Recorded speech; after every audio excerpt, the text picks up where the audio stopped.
Can you believe that it's almost been 45 years since the first release of Wolfenstein? And almost 25 years since the release of Return to Castle Wolfenstein. It seems that once a year I re-download this game and always try to see how quickly I can clear all the levels without dying. I am no speedrunner by any means, but I do have very fond memories of staying at my uncle's house and playing this with him. And revisiting this game once again, I have to say, there still isn't any other game like it. So grab your MP40 and let's remove chunks of shit from your opponent and throw that shit on the floor.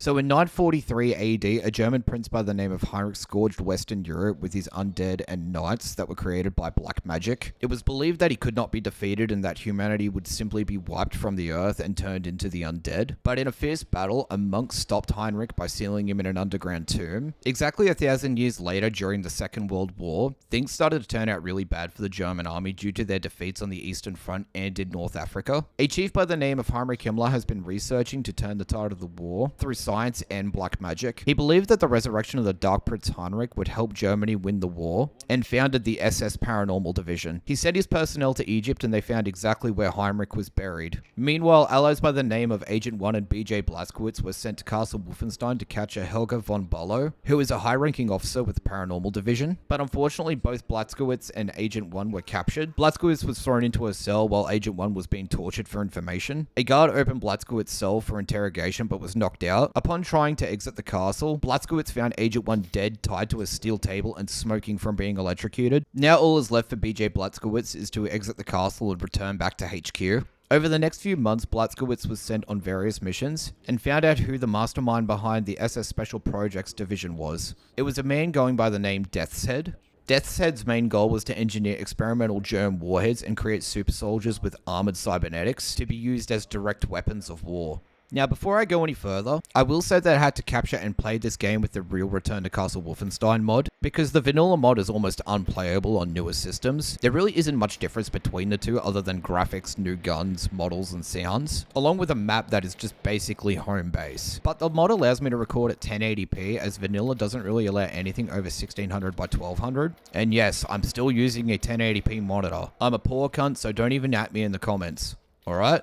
For a game that's almost 25 years old, it's super easy to pick up and the controls feel smooth and responsive. Sometimes it does feel like Blazkowicz has ice on his shoes and you do slide around a little bit, but other than that, I really can't complain. I mean, it was 2001, so what do you expect? There are a whole bunch of weapons such as a Thompson, MP40, flamethrower, Panzerfaust, a Mauser, and a Sten gun, just to name a few. A lot of the guns feel super punchy and have a lot of weight behind them when fired, and the recoil feels really nice. My only complaints are with the Mauser, mounted guns, and the grenades. The Mauser just feels so weak to some enemy types compared to others. The mounted guns just feel fucking weird, and the grenades kind of just feel like you're throwing farts at the enemies.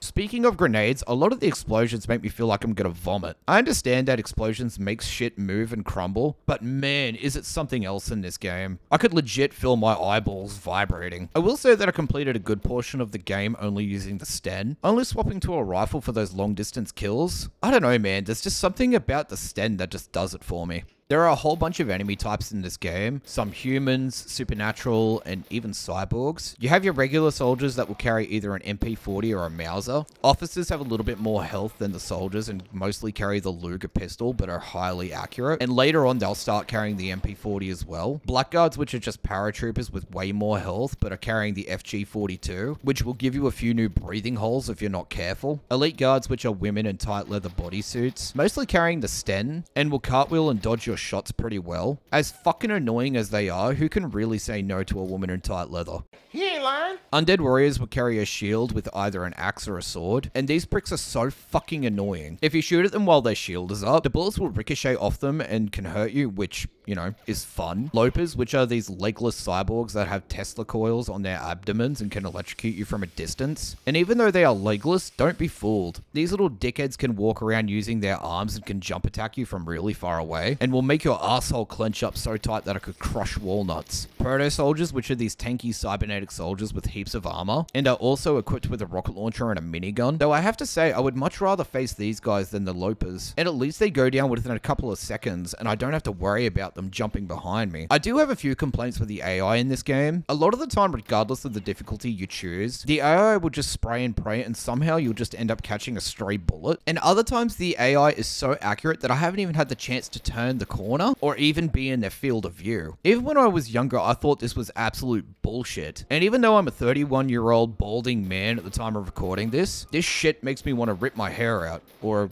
what's left of it anyways. I understand that making games now is a hell of a lot different to games back then, but it honestly makes me wonder if the devs didn't really give a shit about the AI and their accuracy, because they are insanely inconsistent. Inconsistent to the point where in the earlier missions, I swear the AI is more brutal than the later ones. I don't know, I might be crazy. You let me know.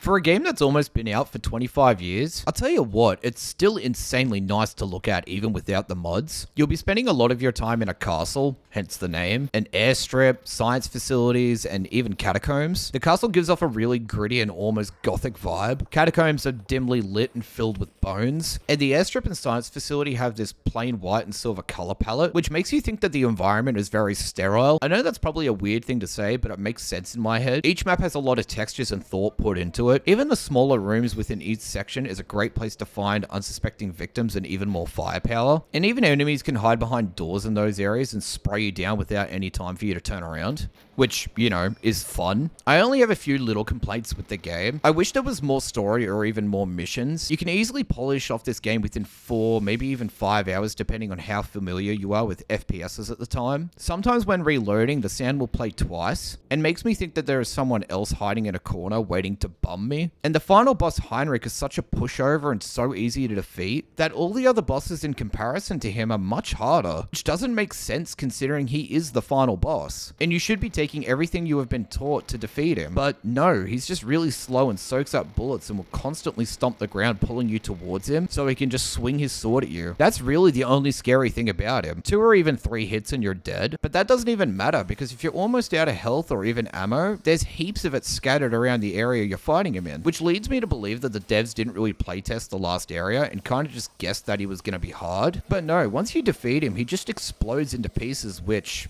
okay, I guess. It's just kind of weird.